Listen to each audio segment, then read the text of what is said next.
Hey everyone, my name is Lauren and welcome back to my channel. Today we are making some pumpkin banana bread. I know that it's only August, but for some reason I've had pumpkin on my mind. I just love when fall rolls around and we can start putting pumpkin in everything. So we're gonna make a banana bread with a little bit of pumpkin in it, so I guess it's still technically banana bread and applicable for all seasons. I also love this recipe because it has no refined sugar and no oil, so it's super duper healthy. And I know that Derek is 100% not even gonna try this bread, but sometimes I just have to make a recipe for me, okay? So our ingredients today are 1.5 cups of mashed super ripe bananas, you know, those really gross black looking ones. I just mashed it with a fork. 2 eggs, 2 cups of flour, 1/2 cup of a sweetener of your choice, either honey, maple syrup, or agave syrup. Today I am using agave. 1/2 cup of pumpkin puree, not pumpkin pie filling, they're different. 1 teaspoon of baking soda, 1 teaspoon of baking powder, and 1/2 teaspoon of salt, 1 teaspoon of ground cinnamon, and 2 teaspoons of pumpkin pie spice. I know, we're really putting in those fall flavors.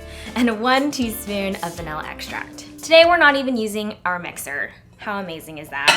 This recipe is so quick and easy. The first thing that we are going to do is whisk our dry ingredients together. That means our flour, our baking soda, baking powder, and salt, and our spices.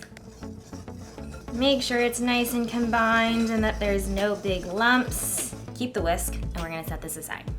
In our bigger bowl, we are going to combine all the rest of our ingredients. The mashed banana, and I kinda like it when there's still a little bit of chunks left, but if you want your bread to be really smooth, then of course, make sure your banana mash is really smooth.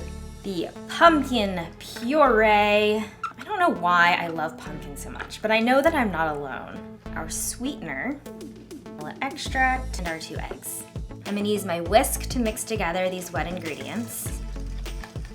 And then I'm gonna use my spatula to fold in my dry ingredients. In my personal opinion, the sweetness from the bananas and from the 1/2 cup of sweetener is enough, but if you still want a little extra, you can add 2 tablespoons of granulated sugar or brown sugar, or you can even add 1/2 cup of chocolate chips. You could add 1/2 cup of walnuts or pecans would be great. I have a 9.5 inch loaf pan that's lined with parchment paper. You can also spray it with nonstick spray. And we're gonna dump this right in there. It smells so good. It smells like banana, it smells like pumpkin, it smells like fall. They say that your favorite season is the season that you're actually born in. And I was born in October, so maybe that's why fall is my favorite season. That's it. Now this is going into the oven at 350 degrees for about 60 to 75 minutes, or until a toothpick inserted in the center comes out clean. About halfway through, check it and see if the top is browning too quickly. You can very loosely cover it with aluminum foil.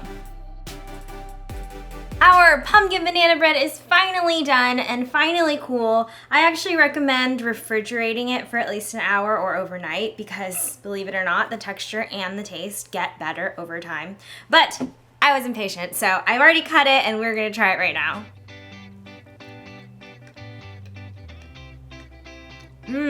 It's so moist and dense and sweet, and there's no sugar, which is kind of amazing. That's why I love this pumpkin banana bread. Thank you guys for watching this week. We made pumpkin banana bread that has no dairy, no oil, and no refined sugar. Don't forget to subscribe to my channel if you haven't already, and give this video a thumbs up.